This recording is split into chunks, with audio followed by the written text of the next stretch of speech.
Learn with സുനീഷിലേക്ക് എല്ലാവർക്കും സ്വാഗതം. അപ്പോൾ ഇന്ന് നമുക്ക് കഴിഞ്ഞ ദിവസം ചെയ്തതിൻ്റെ ബാക്കി കുറച്ച് ക്വസ്റ്റ്യൻ ഇവിടെ ചെയ്യാം. അപ്പോൾ ഒരു ക്വസ്റ്റ്യൻ ഞാനിവിടെ ബോർഡിൽ എഴുതിയിട്ടുണ്ട്. അതായത് ഇങ്ങനെ രണ്ട് ചതുരങ്ങൾ ഇങ്ങനെ ചേർത്തിട്ടേക്കാണ് അല്ലേ, ചേർന്ന് നിൽക്കുകയാണ്. അപ്പോൾ രണ്ട് ചതുരങ്ങൾ ചേർന്ന് നിൽക്കുന്നു. അതിനകത്ത് ഇതും ഒരു ദീർഘചതുരമാണ്, ഇതും ഒരു ദീർഘചതുരമാണ്. അതായത് ഇതിൻ്റെ നീളം 4 സെൻറ്റിമീറ്റർ, വീതി 3 സെൻറ്റിമീറ്റർ. ഇതും അത് തന്നെ, നീളം 4, വീതി 3. ഇങ്ങനെയുള്ള രണ്ട് ചതുരങ്ങൾ ഇങ്ങനെ ടച്ച് ചെയ്ത് നിൽക്കുന്നു. അപ്പോൾ ഇതിന് നിങ്ങൾ എക്സ് ആക്സിസും വൈ ആക്സിസും വരച്ചിട്ട് ഇതിൻ്റെ വെർട്ടീസസ് ഓരോ വെർട്ടെക്സിൻ്റെയും എല്ലാ വെർട്ടെക്സുകളുടെയും എല്ലാ ശീർഷങ്ങളുടെയും അല്ലെ, ഇതിനാണ് ശീർഷങ്ങൾ എന്ന് പറയുന്നത്, ഈ 4 കോണുകൾ, ഇതിൻ്റെ കോർഡിനേറ്റ്സ് എഴുതണം. ഞാൻ ഇതിൻ്റെ ഇവിടെ എക്സ് ആക്സിസും വൈ ആക്സിസും വരച്ചിട്ടിട്ടുണ്ട്. ഞാൻ വരച്ചത് ഇതിൻ്റെ സെൻറ്ററിലൂടെയാണ്. അതായത് ഇത് കണ്ടോ, ഇങ്ങനെയാണ് ഞാൻ വരച്ചിരിക്കുന്നത്. അതായത് ഈ ഇതിലെ ഇങ്ങനെ പോകുന്നു, ഇങ്ങനെ വരുന്നു അല്ലേ, ആ രീതിയിലാണ് ഞാൻ എക്സും വൈയും വരച്ചിരിക്കുന്നത്. എന്നല്ല, നിങ്ങൾക്കിനിയും അല്ലാതെ ഇങ്ങനെ വേണമെങ്കിലും വരയ്ക്കാം, ഒരു തെറ്റുമില്ല. ഇങ്ങനെ ഇങ്ങനെ വരച്ചതിന് ശേഷം നിങ്ങൾക്ക് എഴുതാം, ഇങ്ങനെ വേണമെങ്കിലും വരയ്ക്കാം. ഓക്കെ, നമുക്കപ്പോൾ ഇത് രണ്ടിൻ്റെയും ഞാൻ എഴുതി കാണിക്കാം. ഇത് നോക്കൂ, ഇതിനകത്ത് ശ്രദ്ധിക്കേണ്ട കാര്യം, ഇതിനകത്ത് 4 സെൻറ്റിമീറ്റർ അല്ലേ, ഇവിടെ നിന്ന് ഇങ്ങനെ 4 സെൻറ്റിമീറ്റർ ആണ് ഈ ചതുരത്തിൻ്റെ നീളം. അപ്പം നമ്മൾ 1 2 3 4 ഈ പോയിന്റിൽ വന്നു. അതുപോലെ തന്നെ അതിൻ്റെ വീതി 3 സെൻറ്റിമീറ്റർ ആണ്. അപ്പം ഇങ്ങനെ വന്നു 4 3 ഇവിടെ വരുന്നു. ഒരു ചതുരം ഇങ്ങനെ താഴെയാണ് വരുന്നത് അല്ലേ. അപ്പം ഇത് വന്നിരിക്കുന്നത് ഫസ്റ്റ് ക്വാഡ്രന്റിലും ഇത് തേർഡ് ക്വാഡ്രന്റിലുമാണ് വന്നിരിക്കുന്നത്. അപ്പം ഫസ്റ്റ് ക്വാഡ്രന്റ് എന്ന് പറയുമ്പോൾ എന്താണ് പ്രത്യേകത? എല്ലാം പോസിറ്റീവാണ് അല്ലേ. ഇതാണെങ്കിൽ എല്ലാം നെഗറ്റീവ് ആയിരിക്കും. അപ്പം നമുക്ക് എഴുതി നോക്കാം. ഇതിനകത്ത് ശരിക്കും കോർഡിനേറ്റ്സ് എഴുതാനായിട്ട് സിമ്പിളാണ്, നിങ്ങൾ ഓൾറെഡി പഠിച്ചു കഴിഞ്ഞു. ഇതിനകത്ത് എങ്ങനെ വരയ്ക്കുന്നു എന്നുള്ളത് മാത്രമേ ഉള്ളൂ പ്രാധാന്യം. നിങ്ങൾക്ക് ഇഷ്ടമുള്ള പോലെ വരയ്ക്കാം, പക്ഷേ ആ വരയ്ക്കുന്നതനുസരിച്ച് കോർഡിനേറ്റ്സ് എഴുതണം. ഇപ്പം ഇതിൻ്റെ കോർഡിനേറ്റ് ഒരേ സംഖ്യകളൊന്നും ആയിരിക്കത്തില്ല. അന്നും പറഞ്ഞത് തെറ്റല്ല.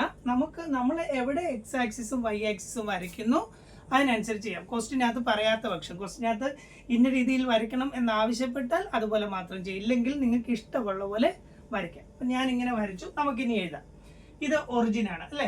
ഒറിജിൻ ആകുമ്പോഴത്തേക്ക് നമുക്കറിയാം ഇത് ഈ ഒരു ഇതെന്ന് പറഞ്ഞാൽ ഈ രണ്ട് ചതുരത്തിനോട് കോമൺ ആണ് അല്ലേ.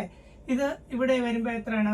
ഒറിജിൻ ആകുമ്പോഴത്തേക്ക് 0 0 എന്ന് നമുക്കറിയാം. ഒറിജിനിലെ എക്സ് ആക്സിസും വൈ ആക്സിസിലേക്കും മൂവ് ചെയ്യുന്നില്ല, ഇത് സെൻറ്ററിൽ നിൽക്കുന്നതുകൊണ്ട് 0 0. ഇതൊരു ക്വസ്റ്റ്യൻ ആണ് കേട്ടോ. ഒറിജിൻ്റെ കോർഡിനേറ്റ് എഴുതുക എന്ന് പറഞ്ഞാൽ എപ്പോഴും 0 0 ആയിരിക്കും. ഇനി അടുത്ത് നമുക്ക് ഓരോന്നോരോന്ന് എഴുതാം. ഇവിടെ വരുമ്പോഴത്തേക്കും ഇത് എന്താണ്, എക്സ് ആക്സിസിൽ തന്നെയാണ് ഈ പോയിന്റ് നിൽക്കുന്നത് അല്ലേ. എക്സ് ആക്സിസിലാണുള്ളത്. അപ്പം നമുക്കറിയാം വൈ കോർഡിനേറ്റ് 0 ആയിരിക്കും. ഇവിടെ എക്സ് എത്രയാണ്? 4. അപ്പോൾ എക്സ് 4 വൈ 0 ഇങ്ങനെ വരും അല്ലേ. ഇനി അടുത്തത് ഈ പോയിന്റ് എടുത്തു കഴിഞ്ഞാൽ ഇതിൻ്റെ നേരെ നോക്കുക, എക്സ് എത്രയാണ്? 4 ആണ്, വൈ 3 ആണ്. സിമ്പിളായിട്ട് എഴുതാവുന്നേ ഉള്ളൂ. 4 3. ഇവിടെ വരുമ്പോഴത്തേക്ക് ഇത് വൈ ആക്സിസിലുള്ളതുകൊണ്ട് എക്സ് 0 വരും, എക്സ് 0 വൈ 3 എന്ന് വരും അല്ലേ. അപ്പം ഇത് നോക്കിയേ, ഇത് ഫസ്റ്റ് ക്വാഡ്രന്റ്. ആദ്യത്തെ ക്ലാസ്സിൽ പറഞ്ഞു first quadrant, second, third, fourth ഒന്നും അല്ലേ. ഫസ്റ്റിലത്തെ എന്താണ്? എക്സും വൈയും ഇവിടെ പോസിറ്റീവ് ആണ്. അതുകൊണ്ട് എല്ലാ കോർഡിനേറ്റ്സ് എഴുതി നോക്കി എല്ലാം പോസിറ്റീവ് തന്നെയാണ്. ഇനി ഇവിടെ വരുമ്പോഴത്തേക്ക് നോക്കാം, ഇത് നമ്മൾ ഓൾറെഡി എഴുതി, ഇത് രണ്ടിനോടുള്ളതാണ്. ഇത് 0 0. ഇവിടെ വരുമ്പോഴോ, ഇവിടെ വരുമ്പോൾ ഇതും എക്സ് ആക്സിസിലാണ് ഈ പോയിന്റ് വരുന്നത്. എക്സിന്റെ കോർഡിനേറ്റ് -4. അപ്പോൾ എക്സ് ആദ്യം എഴുതുക, -4. ആക്സിസിലായതുകൊണ്ട് തന്നെ വൈ കോർഡിനേറ്റ് 0 ആയിരിക്കും അല്ലേ. എക്സ് ആക്സിസിലെ ഏത് പോയിന്റ് എടുത്താലും വൈ കോർഡിനേറ്റ് 0 ആയിരിക്കും. ഇനി ഇവിടെ വരുമ്പോഴത്തേക്കും എക്സ് എത്രയാണ്? -4, വൈ -3. ഇവിടെ വന്നാൽ വൈ ആക്സിസിലാണ്, അതുകൊണ്ട് എക്സ് 0 വൈ -3. ഇത്രേ ഉള്ളൂ. അടുത്തത് ഇത് ഇങ്ങനെ വരച്ചു കഴിഞ്ഞാൽ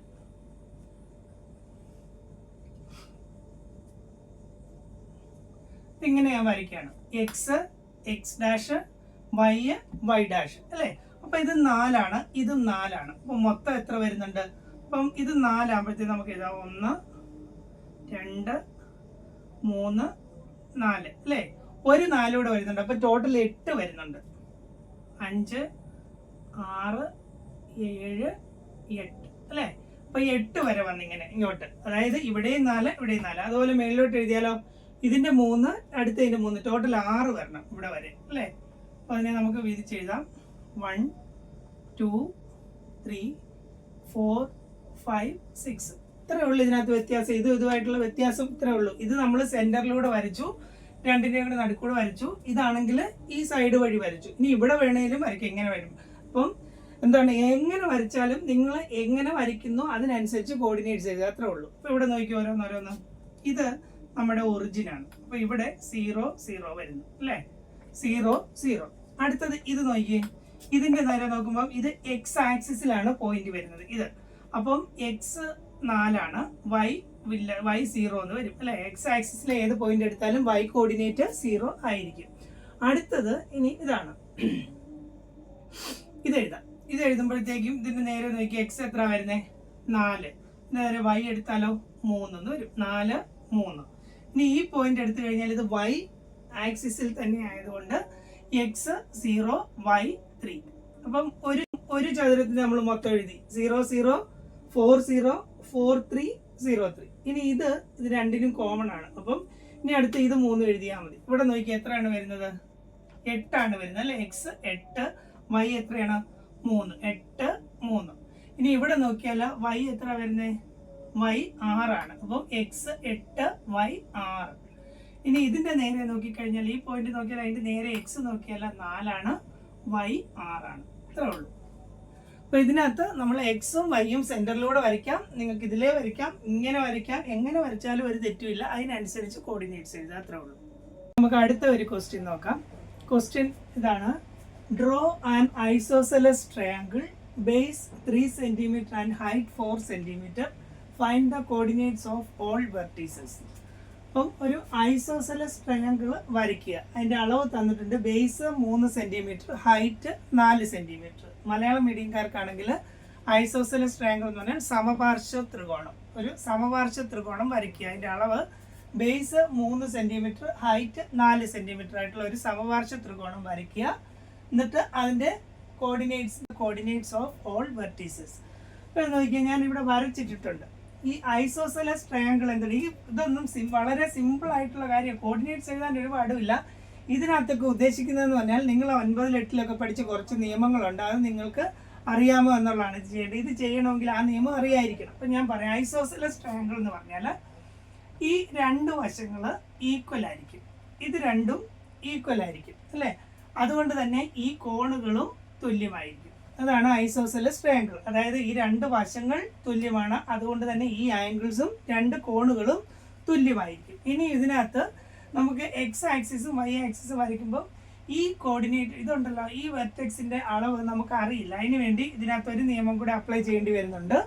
ഒരു ഐസോസെലസ് ട്രയാങ്കിളിന്റെ ഈ വെർട്ടെക്സ് ഇല്ലേ, അതായത് ഈ ഈക്വൽ സൈഡിന് അതിന്റെ ഇടയ്ക്കുള്ള ആ വെർട്ടെക്സ്, അതിന്റെ കോണ്, ഈ കോണിൽ നിന്ന് നമ്മളൊരു പെർപെൻഡിക്കുലർ വരച്ചു കഴിഞ്ഞാൽ, താഴേക്ക് ഒരു ലംബം, അതായത് നേരെ ഒരു വര വരച്ചു കഴിഞ്ഞാൽ, കണ്ടോ, ഇങ്ങനെ ഒരു വര വരച്ചു കഴിഞ്ഞാൽ അത് ഈ ബേസിനെ ബൈസെക്ട് ചെയ്യും. ബൈസെക്ട് ചെയ്യുമെന്ന് പറഞ്ഞാൽ തുല്യമായ 2 ഭാഗങ്ങളായിട്ട് വിഭജിക്കും. അതായത് ഇങ്ങനെ ഈ കോണിൽ നിന്ന് നമ്മൾ ഇങ്ങനെ ഒരു പെർപെൻഡിക്കുലർ വരച്ചു കഴിഞ്ഞാൽ അത് ഈ ബേസ് എത്രയാണോ അതിന്റെ നടുക്കൂടെ ആയിരിക്കും ഈ വര പോകുന്നത്. അതായത് ഇനി ഇങ്ങോട്ടുള്ള വശം ഇതും രണ്ടും തുല്യമായിരിക്കും. ഇതാകെ 3 എന്ന് പറഞ്ഞിട്ടില്ലേ, 3 സെന്റിമീറ്റർ എന്ന് പറഞ്ഞിട്ടുണ്ട് അല്ലേ. അപ്പൊ അതുകൊണ്ട് തന്നെ ഇതിങ്ങനെ ബൈസെക്ട് ചെയ്ത് കഴിയുമ്പോൾ 2 സൈഡിൽ എത്ര വീതം വരും, 1.5 വീതമാണ് രണ്ടും വരിക. ഇത് ആകെ 3 ഉള്ളത് ഇതിനെ 2 ആയിട്ട് ഭാഗിക്കുമ്പോൾ 1.5 1.5 വരും. ഇനി ഇത് 4 ആണെങ്കിൽ ഇവിടെ 2 ഇവിടെ 2, ഇത് 10 ആണെങ്കിൽ ഇവിടെ 5 5 അങ്ങനെ പോകും. അതായത് നിയമം ഇതാണ്, ഇവിടുന്ന് ഒരു പെർപെൻഡിക്കുലർ വരച്ചു കഴിഞ്ഞാൽ അത് ഈ ബേസിനെ ബൈസെക്ട് ചെയ്യും, അല്ലെങ്കിൽ 2 ഈക്വൽ പാർട്ടുകളായിട്ട് വിഭജിക്കും. അപ്പോൾ ഇത് 2 ആയില്ലേ. അപ്പോൾ 3 സെന്റിമീറ്റർ 1.5 ആണ് നമ്മുടെ ഈ വെർട്ടെക്സ് വരുന്നത്. അത് മാത്രമേ ഉള്ളൂ ഇവിടെ ഓർത്തിരിക്കേണ്ട ഒരു കാര്യം. അപ്പോൾ ഞാനിവിടെ എക്സും വൈയും വരച്ചിട്ടിട്ടുണ്ട്. ഞാനിങ്ങനെ സെൻറ്ററിലൂടെയാണ് വരച്ചത്. സെൻറ്ററിലൂടെ വരച്ചു കഴിഞ്ഞപ്പോഴത്തേക്കും നമുക്ക് അറിയാം, ഇതിന് ഞാൻ പറഞ്ഞു 1.5ലാണ് ഇരിക്കുന്നത് അല്ലേ. അപ്പോൾ അതുകൊണ്ട് തന്നെ 1ഉം 2ഉം ഇടയ്ക്ക് വരുന്ന പോയിന്റ് ഉണ്ട്. ഇതാണ് 1.5 അല്ലെങ്കിൽ 1.5. ഇതിലാണ് ഈ പോയിന്റ് നിൽക്കുന്നത്. ഇത് ഇവിടെയോ -1.5 വരുന്നത് ഈ പോയിന്റ് അല്ലേ. ഇത് മാത്രം ഓർത്തിരിക്കേണ്ടുള്ളൂ. ഇങ്ങനെ ഒരു പെർപെൻഡിക്കുലറിലെ ലംബം വരച്ച് ഇതിനെ 2 ആയിട്ട് വിഭജിച്ചു കഴിഞ്ഞാൽ ഇത് രണ്ടും ഈക്വൽ ആയിരിക്കും, അത്രേ ഉള്ളൂ. അപ്പം ഇത് 1.5 വരും. ഇവിടുന്ന് ഈ ഒറിജിനിൽ നിന്ന് ഇങ്ങോട്ടുള്ള ദൂരം 1.5 ആണ്, ഇങ്ങോട്ടുള്ള ദൂരവും 1.5 ആണ് അല്ലേ. ഇവിടെ 4 ആണെന്ന് പറഞ്ഞിട്ടുണ്ട്. ഹൈറ്റ് 4 ആണ്. ഹൈറ്റ് എന്ന് പറഞ്ഞാൽ ഇതാണ് ഹൈറ്റ്. ഇത് 4 എന്ന് ക്വസ്റ്റ്യനകത്ത് തന്നിട്ടുണ്ട്. അപ്പം നമ്മളിവിടെ 4 മാർക്ക് ചെയ്തു. അതിനനുസരിച്ച് ആ ത്രികോണം വരയ്ക്കുന്നു. എന്നിട്ട് അതിൻ്റെ സെൻറ്ററിലൂടെയാണ് എക്സും വൈയും എടുത്തിരിക്കുന്നത്. ഇനി സിമ്പിളായിട്ട് എഴുതാം. ഇതിപ്പം ഒന്നാമത്തെ ഇതാണ് അല്ലേ, ഈ പോയിന്റിൽ എക്സ് എത്രയാണ്? 1.5ലാണ് നിൽക്കുന്നത്. എക്സ് ആക്സിസിലൂടെ ആയതുകൊണ്ട് വൈ കോർഡിനേറ്റ് 0 ആയിരിക്കും. അപ്പം 1.5 0 ഇതാണ് ഇതിൻ്റെ കോർഡിനേറ്റ്. ഇപ്പുറത്ത് വരുമ്പോഴോ അതേപോലെ തന്നെ -1.5 വൈ ഇല്ല, വൈ 0 ആയിരിക്കും. ഇത്രേ ഉള്ളൂ. ഇനി ഇത് എഴുതുമ്പോഴത്തേക്ക് ഇത് വൈ ആക്സിസിലാണ് ഈ പോയിന്റ് വന്നിരിക്കുന്നത്. അതുകൊണ്ട് തന്നെ എക്സ് 0 വൈ 4 ഉള്ളൂ. 3 വെർട്ടെക്സിന്റെ കോർഡിനേറ്റ്സ് എഴുതാൻ സിമ്പിൾ ആണ്. പക്ഷേ ഈ 1.5ലാണ് ഇത് വരുന്നതെന്നുള്ളത് കണ്ടുപിടിക്കണം. ഇതിനെ നിങ്ങൾ ഉദ്ദേശിച്ച പോലെ ഇങ്ങനെ സെൻറ്ററിലൂടെ വരച്ചില്ലേ, മുമ്പ് വരച്ച പോലെ തന്നെ ഇങ്ങനെ വേണേലും ഇതിനെ വരയ്ക്കാം. ഇങ്ങനെ വേണേ വരച്ചാലും ഒരു കുഴപ്പമില്ല. അപ്പം ഇങ്ങനെ വരച്ചു കഴിഞ്ഞാൽ നമ്മൾ 4 ആണെന്ന് പറഞ്ഞല്ലേ, ഇപ്പോൾ ഇവിടെ 4 ഉണ്ട്. 1 2 3 4 ഹൈറ്റ് 4 ആണ്. ഇത് മൊത്തം 3 ആണ് അല്ലേ. അപ്പോൾ ഇവിടെ 1 2 3 എന്ന് വരും. ഇങ്ങനെയാണ് വരുന്നത്. ഇതിപ്പോൾ ഇങ്ങനെ വരച്ചു കഴിഞ്ഞാൽ X dash Y Y dash ഇങ്ങനെ വേണമെങ്കിലും വരയ്ക്കാം. എന്നാലും ഇത് കണ്ടുപിടിക്കേണ്ടി വരും. അപ്പോൾ ഈ നിയമം അപ്ലൈ ചെയ്യേണ്ടി വരും. കാരണം ഈ സംഭവത്തിൻ്റെ എക്സ് വില ഇതിൻ്റെ സെൻറ്ററിലാണ് വരുന്നത് അല്ലേ. അപ്പം എന്നാലും ഇത് 1.5 തന്നെ വേണ്ടി വരും. അപ്പോൾ ഈ നിയമം എന്തായാലും നിങ്ങൾക്ക് ഇവിടെ അറിയാതിരിക്കണം. അതായത് ഒരു സമപാർശ്വ ത്രികോണം ഐസോസെലസ് ട്രയാങ്കിൾ, അതിനെങ്ങനെ സെൻറ്ററിലൂടെ ലംബം വരച്ച് ബൈസെക്റ്റ് ചെയ്യാനാണ് അതിന് പറയുന്നത്. ഇങ്ങനെ ബൈസെക്റ്റ് ചെയ്ത് കഴിഞ്ഞാൽ ഈ ഭാഗവും ഈ ഭാഗവും ഈക്വൽ ആയിരിക്കും. അത്രേ ഉള്ളൂ. അപ്പോൾ ഇത് എത്രയാണോ തന്നിരിക്കുന്നത് അത് തന്നെയായിരിക്കും അതിൻ്റെ പകുതി വീതമായിരിക്കും രണ്ട് സൈഡിൽ വരിക. അപ്പോൾ ഇവിടെ നോക്കിയോ, ഇങ്ങനെ വന്നപ്പോഴത്തേക്ക് നമുക്കറിയാം ഇത് മൊത്തത്തിൽ 3 ആണ്, ഇത് 4 ആണ്. ഇങ്ങനെ എടുക്കുവാണെങ്കിൽ ഇവിടുത്തെ കോർഡിനേറ്റ്സ് വരുമ്പോൾ എങ്ങനെ വരും? ഇത് ഒറിജിനാണ്, അതുകൊണ്ട് തന്നെ 0 0 എന്ന് വരും ഫസ്റ്റ് അല്ലേ. ഇത് ഒറിജിൻ ആയതുകൊണ്ട് തന്നെ 0 0. ഇവിടെ ആണെങ്കിലോ എക്സ് 3, എക്സ് ആക്സിസിലൂടെ പോകുന്നതുകൊണ്ട് വൈ കോർഡിനേറ്റ് 0. ഇനിയും ഇവിടെ എഴുതുമ്പോഴും ഇതുപോലെ തന്നെ നോക്കിയേ, എക്സ് എത്ര വരുന്നത്? 1നും 2നും ഇടയ്ക്ക് 1.5 ആണ് വരുന്നത് അല്ലേ. അപ്പം 1.5 ആണ് എക്സ്, വൈ 4, 1.5 4. അപ്പം ഇത് ഇഷ്ടമുള്ള പോലെ വരയ്ക്കാം. പക്ഷേ ഈ 1.5 കണ്ടുപിടിക്കേണ്ടി വരും. അതിനാണ് ഈ ഒരു റൂള് അപ്ലൈ ചെയ്യുക. ഒരു ഐസോസെലസ് ട്രയാങ്കിൾ അല്ലെങ്കിൽ സമപാർശ്വ ത്രികോണം അതിൻ്റെ ഈ ഒരു കോണിൽ നിന്ന് അല്ലെങ്കിൽ ഈ ഒരു ശീർഷത്തിൽ നിന്ന് ഇങ്ങനെ ഒരു പെർപെൻഡിക്കുലർ അല്ലെങ്കിൽ ഒരു ലംബം വരച്ചു കഴിയുമ്പോൾ ആ വര ഈ ബേസിനെ ഈക്വലായിട്ട് വിഭജിക്കും, ബൈസെക്റ്റ് ചെയ്യുന്നതായിരിക്കും. അത്രേ ഉള്ളൂ. ഇനി അടുത്ത ഒരു ക്വസ്റ്റ്യൻ നോക്കാം. ഇത് ഞാനിവിടെ വരച്ചിട്ടുണ്ട്. ഇതൊരു സാമാന്തരികമാണ് അല്ലേ. അപ്പോൾ ഇതിനകത്ത് ഇത്രയും കാര്യങ്ങളാണ് ക്വസ്റ്റ്യനകത്ത് തന്നിരിക്കുന്നത്. എല്ലാത്തിൻ്റെ ഹെഡിങ് ഇതാണ്: draw X and Y axis and write the coordinates of all vertices. അതാണ് കോമൺ ക്വസ്റ്റ്യൻ ആണ് കേട്ടോ. അപ്പോൾ ഞാൻ എല്ലാത്തിനും അങ്ങനെ എഴുതിയിട്ടില്ല. ഇതൊരു സാമാന്തരികമാണ് അല്ലേ. സാമാന്തരികം അതായത് ഈ രണ്ട് വശങ്ങൾ പാരലലാണ്, പാരലലോഗ്രാം. ഈ രണ്ട് വശങ്ങളും പാരലലാണ് അല്ലെങ്കിൽ സമാന്തരങ്ങളാണ്. Opposite sides സമാന്തരങ്ങളാണ്, പാരലലാണ്. അതിന് പറയുന്നതാണ് സാമാന്തരികം അല്ലെങ്കിൽ പാരലലോഗ്രാം. അപ്പോൾ ഇതിനകത്ത് നോക്കിയേ, ഇതിനകത്ത് ഇവർ തന്നിരിക്കുന്നത് ഇത് 7 സെൻറ്റിമീറ്റർ ആണ് തന്നിട്ടുണ്ട്. അപ്പം ഇതും എത്ര തന്നെയാണ്? താഴെയും 7 സെൻറ്റിമീറ്റർ ആണ് അല്ലേ. അതുപോലെ ഈ സൈഡ് 4 ആണ്. അപ്പോൾ ഇതും 4 തന്നെയാണ്, തുല്യമായിരിക്കും. പിന്നെ തന്നിരിക്കുന്നത് ഒരു ആംഗിൾ തന്നിട്ടുണ്ട്, കോണ് തന്നിട്ടുണ്ട്, 60 ഡിഗ്രി എന്ന് തന്നിട്ടുണ്ട്. ഇതാണ് ഇവിടുത്തെ പോയിന്റ്. ഇനി ഇതൊന്നും എഴുതുന്നതിന് ഇത് ഞാൻ വരച്ചിട്ടിരിക്കുകയാണ്. കോർഡിനേറ്റ്സ് എഴുതുന്നതിന് യാതൊരു ബുദ്ധിമുട്ടുമില്ല. പക്ഷെ ഇവിടെയും മുമ്പ് പറഞ്ഞ പോലെ ഒരു നിയമമുണ്ട്. ഇതിനകത്ത് നമുക്ക് കോർഡിനേറ്റ്സ് എഴുതുമ്പോൾ ഈ ഹൈറ്റ് ആവശ്യമുണ്ട് അല്ലേ. അതായത് ഇതിൻ്റെ നേരെയുള്ള വൈ കോർഡിനേറ്റ് എത്രയാണെന്ന് എഴുതണമെങ്കിൽ ഈ പോയിന്റ് എവിടെ വരുന്നു എന്നുള്ള അറിയാം. അത് നമുക്ക് കൃത്യമായിട്ട് അറിയത്തില്ല. ഇവിടുന്ന് ഏകദേശം ഇതിപ്പോൾ വരച്ചുകൊണ്ടറിയാം 3നും 4നും ഇടയ്ക്കാണ്. പക്ഷേങ്കിൽ ഇത് എത്രയെന്ന് അറിഞ്ഞാലേ നമുക്ക് ഇതിൻ്റെ വെർട്ടെക്സ് എഴുതാൻ പറ്റുള്ളൂ. അല്ല ഇതുകൊണ്ട് ഒരു കാര്യമില്ല അല്ലേ. ഇതെന്തിനാ തന്നിരിക്കുകയെന്ന് വെച്ചാൽ ഇത് കണ്ടുപിടിക്കാനുള്ള ഒരു ക്ലൂ ആണ് ഈ 4 സെൻറ്റിമീറ്റർ എന്നുള്ളതും 60 ഡിഗ്രി എന്നുള്ളതും. അപ്പം നിങ്ങൾ 9ൽ ട്രിഗ്നോമെട്രി റേഷ്യോ എന്ന് പറയുന്ന ഒരു സംഭവം പഠിച്ചിട്ടുണ്ട്. അതായത് ഈ കോണ് ഒന്ന് നോക്കിയോ, ഇതിൻ്റെ പ്രത്യേകത എന്താണ്? ഇത് 90 ഡിഗ്രി ആയിരിക്കും. എന്തായാലും സ്ട്രെയിറ്റ് ലൈൻ അല്ലേ. സ്ട്രെയിറ്റ് ലൈൻ ആയതുകൊണ്ട് തന്നെ ഇത് 90 ഡിഗ്രിയാണ്. പിന്നെ ഇത് എത്രയാണ്? ഇത് ഒരു ക്വസ്റ്റ്യനകത്ത് തന്നിട്ടുണ്ട് 60. ബാക്കി ഇത് എത്ര വരും? 30 ഡിഗ്രിയാണ്. അപ്പം 3 കോണുകളും എത്രയാണെന്ന് നമ്മൾ മനസ്സിലാക്കി. അതായത് ഈ 60 മാത്രമേ അവർ തന്നിട്ടുള്ളൂ. പക്ഷെ നമ്മളിങ്ങനെ ഒരു സ്ട്രെയിറ്റ് ലൈൻ വരയ്ക്കുമ്പോൾ അതൊരു റൈറ്റ് ആംഗിൾ ആണ്, അല്ലെങ്കിൽ 90 ഡിഗ്രി മട്ട കോണാണ്. ഇപ്പോൾ 90 ഡിഗ്രി എടുത്തു, 90ഉം 60ഉം വന്നപ്പോൾ എത്രയായി? 150 ഒരു ത്രികോണത്തിന്റെ 3 കോണുകളുടെ അളവുകളുടെ തുക 180 അതൊക്കെ നിങ്ങൾക്ക് അറിയാം. അപ്പം മൊത്തം 180 ആയതുകൊണ്ട് തന്നെ ഇതിപ്പം 60ഉം 90ഉം ഉണ്ട് അല്ലേ, അത് എത്രയായി? 150 ആയിട്ടുണ്ട്. അതിൽ നിന്ന് നമ്മൾ 180 വരണമെങ്കിൽ അടുത്ത ഒരു 30 കൂടെ വേണം അല്ലേ. അതായത് 180ൽ നിന്ന് ഈ 150 കുറയ്ക്കുക, അപ്പോൾ എത്ര കിട്ടും? 30 എന്ന് കിട്ടും. അതാണ് മൂന്നാമത്തെ കോണിന്റെ അളവ്. ഈ കോണിന്റെ ഒന്നും ഇവിടെ ആവശ്യം എന്തെന്ന് ചോദിച്ചാൽ ഈ കോണിനനുസരിച്ചാണ് ഇത് കണ്ടുപിടിക്കുന്നത്. ട്രിഗ്നോമെട്രി വെച്ചാണെങ്കിൽ, അതായത് ട്രിഗ്നോമെട്രി റേഷ്യോ എന്ന് പറയുന്ന ഒരിതുണ്ട്. അതായത് ഇപ്പം 30 ഡിഗ്രി 60 ഡിഗ്രി 90 ഡിഗ്രി എന്ന് വന്നല്ലോ. അതായത് കോണുകൾ എങ്ങനെയാണ്? 30 ഡിഗ്രി 60 ഡിഗ്രി 90 ഡിഗ്രി അല്ലേ. അപ്പം ഇങ്ങനെ 3 നമുക്ക് കിട്ടി. അങ്ങനെയാണെങ്കിൽ ഇതിനെതിരെയുള്ള വശങ്ങളുടെ അളവുകളുടെ റേഷ്യോ ആണ് 1:√3:2 എന്ന് വരും. 1:√3:2. ഇത് 1ഉം √3ഉം 2 ആണെന്നല്ല, ഇത് ഒരു റേഷ്യോ ആണ്. ഇപ്പൊ ഇതിനനുസരിച്ച് കണ്ടുപിടിക്കാം നമുക്ക്. ഇപ്പൊ ഇവിടെ 90 ഡിഗ്രിക്കെതിരെയുള്ളത് 2 അങ്ങനെയാണെങ്കിൽ 60 ഡിഗ്രിക്കെതിരെയുള്ളത് √3 ആയിരിക്കും, 30 ഡിഗ്രിക്കെതിരെയുള്ളത് 1 ആയിരിക്കും. അങ്ങനെയാണ് ഇതിൻ്റെ അർത്ഥം അല്ലേ. അങ്ങനെയാണ് ഇവിടെ നമുക്ക് ഏതാ തന്നിരിക്കുന്നതെന്ന് നോക്കിയേ. 90 ഡിഗ്രിക്കെതിരെയുള്ളത് 4 എന്നാണ് തന്നിരിക്കുന്നത് അല്ലേ. 90 ഡിഗ്രിക്കെതിരെയുള്ളത് 4 തന്നിട്ടുണ്ട്. നമ്മുടെ റേഷ്യോ അനുസരിച്ച് 1:√3:2 എന്നാണ്. ഇവിടെ 4 തന്നിരിക്കുന്നത്. അതിൻ്റെ അർത്ഥം ഈ 2നെ 2 കൊണ്ട് ഗുണിച്ചല്ലേ 4 ആക്കിയിരിക്കുന്നത്.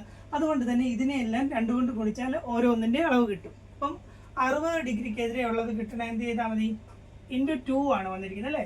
√3 × 2 2√3 ആണ്. 60 ഡിഗ്രിക്കെതിരെയുള്ള വശം 2√3. ഈ 1ൻ്റേത് 2. അത് നമുക്കിവിടെ തന്നിട്ടുണ്ട്. ഇൻ കേസ് തന്നിട്ടില്ലെങ്കിൽ നമുക്ക് ഇവിടുന്ന് കിട്ടും 2 എന്നുള്ളത്. ഓക്കെ, അതായത് 30 ഡിഗ്രി 60 ഡിഗ്രി 90 ഡിഗ്രിയാണ് ഈ ത്രികോണത്തിന്റെ കോണുകളുടെ അളവുകളെങ്കിൽ, അങ്ങനെയാണെങ്കിലേ പറ്റുള്ളൂ കേട്ടോ. 90 60 30 ആണെങ്കിൽ അതിന് എതിരെയുള്ള വശങ്ങളുടെ നീളങ്ങൾ, അതിനെതിരെ ഇപ്പോൾ 90-നെതിരെയുള്ള വശം ഇതാണ്. ഇപ്പോൾ ഒരു പേര് കൊടുത്തു കഴിഞ്ഞാൽ A B C D, ഇവിടെ നമ്മൾ P എന്ന് പേര് കൊടുത്തു. അപ്പം 90 ഡിഗ്രിക്കെതിരെയുള്ള വശം ഏതാണ്? AB ആണ് അല്ലേ. AB എന്ന് പറയുന്നത് 2 എന്നുള്ള റേഷ്യോ ആണ് പറഞ്ഞിരിക്കുന്നത്. 90-നെതിരെയുള്ളത് 2 ആണെങ്കിൽ ഈ 60-നെതിരെയുള്ള ഇത് എത്രയായിരിക്കും? √3 ആയിരിക്കും എന്നാണ് പറഞ്ഞിരിക്കുന്നത്. അതുപോലെ തന്നെ 30-നെതിരെയുള്ള ഇത് 1 ആയിരിക്കും. അതെങ്ങനെയാണ്? ഈ റേഷ്യോ 2 ആണെങ്കിലാണ് കേട്ടോ. ഇത് 2, അതായത് ഇങ്ങനെയൊരു ത്രികോണം വന്നിട്ട് ഇത് 90 ഡിഗ്രി, ഇത് 60, ഇത് 30 അല്ലേ. അപ്പം 90 ഡിഗ്രിക്കെതിരെയുള്ള വശം ഇതല്ലേ. ഇത് 90 ഡിഗ്രിക്കെതിരെയുള്ള 2 ആണെങ്കിൽ എടുത്തത് എന്താണ്? 60 ഡിഗ്രിക്കെതിരെയുള്ളതെന്ന് പറഞ്ഞാൽ ഇതാണ്. ഇത് എത്ര ആയിരിക്കും? √3 ആയിരിക്കും. 30 ഡിഗ്രിക്കെതിരെയുള്ള ഇത് 1 ആയിരിക്കും. ഇങ്ങനെയാണ് ഈ നിയമം. 90-നെതിരെയുള്ള വശം 2, 60-നെതിരെയുള്ള വശം √3, 30-നെതിരെയുള്ള വശം 1. അപ്പോൾ ഇവിടെ അതിനനുസരിച്ച് ഇപ്പം നമുക്ക് ഏതെങ്കിലും ഇതിപ്പോൾ 6 എന്നാണ് തരുന്നെങ്കിൽ നമ്മൾ ആ റേഷ്യോ അനുസരിച്ച് എങ്ങനെ കണ്ടുപിടിക്കും? 2നെ 3 കൊണ്ട് ഗുണിക്കുമ്പോഴല്ലേ 6 വരുന്നത്. അപ്പോൾ എല്ലാത്തിനെയും 3 കൊണ്ട് ഗുണിക്കണം. നമ്മുടെ ഇവിടുത്തെ ഇതിനകത്ത് 4 എന്നാണ് തരുന്നത്. അതായത് ഈ റേഷ്യോയിൽ 2നെ 2 കൊണ്ട് ഗുണിച്ചാണ് എഴുതിയത്. അപ്പം നമ്മൾ ഓരോന്നും കണ്ടുപിടിക്കണം, എല്ലാത്തിനെയും 2 കൊണ്ട് ഗുണിക്കണം. 2 × 2 4, √3 × 2 2√3, 1 × 2 2. അങ്ങനെ വന്നു. അപ്പം നമുക്ക് 3 വശങ്ങൾ കിട്ടി.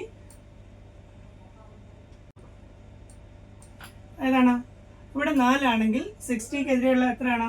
2√60-ക്കെതിരെയുള്ള ഇതാണ് അല്ലേ. അതാണ് ഈ സാമാന്തരികത്തിന്റെ ഹൈറ്റ് എന്ന് പറയുന്നത് അല്ലേ. ഈ സാമാന്തരികത്തിന്റെ ഹൈറ്റ് ആണ് എത്ര? 2√3 കിട്ടി. ഇത് 2 എന്ന് തന്നിരിക്കുന്നത്. ഇനി തന്നിട്ടില്ലെങ്കിൽ നമുക്കിവിടെ കണ്ടുപിടിക്കാൻ പറ്റും. ഇത് 2 സെന്റിമീറ്റർ ആണ്. അപ്പോൾ ഇതിന് എല്ലാം കിട്ടിയല്ലോ. ഇനി നമുക്ക് കോർഡിനേറ്റ്സ് എഴുതുന്നതിന് ബുദ്ധിമുട്ടില്ല. നമുക്ക് ഇതായിരുന്നു വേണ്ടത്, 2√3. കാരണം ഈ ഹൈറ്റ് ആണ് ഇവിടുത്തെ y കോർഡിനേറ്റ് ആയിട്ട് നമുക്ക് വരുന്നത് അല്ലേ. ഇതിനകത്തൊന്നും ഇതിനു വേണ്ടിയാണ് ഈ ഒരു ക്വസ്റ്റ്യൻ വരുന്നത്. അല്ലാതെ കോർഡിനേറ്റ്സ് എഴുതാനായിട്ട് ഇതിന് ഒരു ബുദ്ധിമുട്ടും ഇല്ല. പക്ഷേ നിങ്ങൾക്ക് ഇങ്ങനെ വന്നു കഴിയുമ്പോൾ ഈ ഹൈറ്റ് കണ്ടുപിടിക്കണമെങ്കിൽ ഏത് ഫോമിൽ അല്ലെങ്കിൽ ഏത് രീതിയിൽ കണ്ടുപിടിക്കണം. അതിനുള്ള ഒരേ ഒരു റൂളാണ് ട്രിഗ്നോമെട്രി അനുസരിച്ച് ഒരു മട്ട ത്രികോണത്തിന്റെ 3 കോണുകൾ 90 ഡിഗ്രി 60 ഡിഗ്രി 30 ഡിഗ്രി ആയാൽ, ആ 30 60 90 ആയാൽ, ഈ 30 60 90 എന്നുള്ള ഓർഡറിൽ തന്നെ എഴുതണേ. അങ്ങനെയായാൽ ഈ വശങ്ങളുടെ അളവുകളുടെ റേഷ്യോ ഒരു അംശബന്ധം ഉണ്ടാവും. 1:√3:2 എന്ന അംശബന്ധത്തിലായിരിക്കും. അതിപ്പം ഇത് അളവ് തന്നെ എടുക്കണമെന്നല്ല, ആ അംശബന്ധത്തിലായിരിക്കും എന്നാണ്. അപ്പോൾ ഇതിൽ ഏതെങ്കിലും ഒന്ന് തന്നാൽ അത് എത്ര കൊണ്ട് ഗുണിച്ചാണ് അതിനനുസരിച്ച് എല്ലാത്തിനെയും ഗുണിക്കുക. ഇപ്പം ഇവിടെ ഈ 1 എന്നുള്ളതിൻ്റെ സ്ഥാനത്ത് 4 എന്നാണ് തരുന്നെങ്കിൽ നമ്മൾ 1നെ 4 കിട്ടാൻ എത്ര കൊണ്ട് ഗുണിക്കണം? 4 കൊണ്ട് ഗുണിച്ചല്ലേ ആക്കുന്നത്. അപ്പോൾ ഇതിനെ എല്ലാത്തിനെയും 4 കൊണ്ട് ഗുണിക്കണം. ഇവിടെ 4√3 എന്ന് വരും. ഇവിടെ 4 2 8 എന്ന് വരും അല്ലേ? 1√3 4 എന്നല്ലേ? അപ്പോൾ 1ന് പകരം 4 ആയി കഴിഞ്ഞാൽ ആ 4 കൊണ്ട് തന്നെ എല്ലാത്തിനെയും ഗുണിക്കണം. ഇവിടെ √3 × 4 4√3, 2 × 4 8 അങ്ങനെ വരും. ഇനി നമുക്ക് കോർഡിനേറ്റ്സ് എഴുതാം. ആദ്യത്തെ ഇതാണ് 0 0. ഒറിജിൻ നമുക്ക് എപ്പോഴും 0 0 ആണ് അല്ലേ? ഇനിയും ഇത് നോക്കിക്കേ, ഇതിന്റെ നേരെ എക്സ് എത്രയാണ്? 2 ആണ്. വൈ എത്ര? ഇപ്പം കിട്ടിയല്ലോ. വൈ നമ്മൾ കണ്ടുപിടിച്ച വിലയാണ് കേട്ടോ. എത്രയാണ്? 2√3 ആണ് ഇതിന്റെ ഹൈറ്റ്. 2√3 അല്ലേ? അപ്പോൾ ആ 2√3 ആണ് ഇവിടെയും വരുന്നത്. ഇത് 2√3 എന്നാണ് ഇവിടുത്തെ വില. അപ്പം 2√3. അതായത് ഈ പോയിന്റിന് നേരെ എക്സ് 2 ആണ്. വൈയുടെ വില നമ്മൾ കണ്ടുപിടിച്ചു, 2√3 എന്ന് വരും. 2√3. അടുത്തത് ഇനി ഇവിടെ വരുമ്പോഴത്തേക്കും നോക്കിയേ, ഇതിന്റെ നേരെ എത്ര വന്നേ? 9 ആണ് അല്ലേ? അല്ലെങ്കിൽ ഈ 9 എങ്ങനെ വന്നതെന്ന് ചോദിച്ചാൽ ഇവിടെ 2 അല്ലേ? ഇവിടെ 2 മാറിയാണ് ഇവിടെ തുടങ്ങിയിരിക്കുന്നത് അല്ലേ? അപ്പോൾ ഇത് കഴിഞ്ഞ് ഒരു 7 കൂടെ വരുമ്പോഴത്തേക്കും ടോട്ടൽ ഇവിടെ നിന്നുള്ള വ്യത്യാസം 9 വരും. അപ്പോൾ 9 വൈ ഇപ്പം കണ്ടുപിടിച്ച എത്രയാണ്? 2√3. 9 2√3. ഇവിടെയാണെങ്കിൽ ഇത് ആക്സിസിൽ തന്നെയാണ്. അപ്പം എക്സിന്റെ വില 9, വൈ 0. ഇത്രേ ഉള്ളൂ. അപ്പോൾ ഒരെണ്ണം ഒറിജിൻ ആണ് 0 0. ഇവിടെ എന്താണ് 9 ആണ് എക്സ് കോർഡിനേറ്റ്. ആക്സിസിലായതുകൊണ്ട് വൈ 0 വരും, 9 0. ഇവിടെ നമ്മൾ ഈ ഹൈറ്റ് കണ്ടുപിടിച്ചു അല്ലേ? അപ്പം 2√3 എന്നുള്ള ഇവിടെ വരുന്നു. ഇവിടെ 9 2√3 എന്ന് വരും. അതുപോലെ തന്നെ ഒരു പോയിന്റ് ശ്രദ്ധിച്ചു കഴിഞ്ഞാൽ കണ്ടില്ലേ, എക്സിന് പാരലലാണ് ഈ ലൈൻസ്. അതുകൊണ്ട് തന്നെ വൈ കോർഡിനേറ്റ്സ് എപ്പോഴും ഈക്വൽ ആയിരിക്കും, ഒരേ സംഖ്യ ആയിരിക്കും എന്ന് പഠിച്ചു. ഇത് രണ്ടും കണ്ടോ? ഇത് 2√3 2√3 എന്ന് പറഞ്ഞു. വൈ ഒരുപോലെ വന്നു. ഇവിടെ അതുപോലെ തന്നെ 0 0 9 0. വൈ രണ്ടിൻ്റെയും 0 ആണ്. ഇത്രേ ഉള്ളൂ.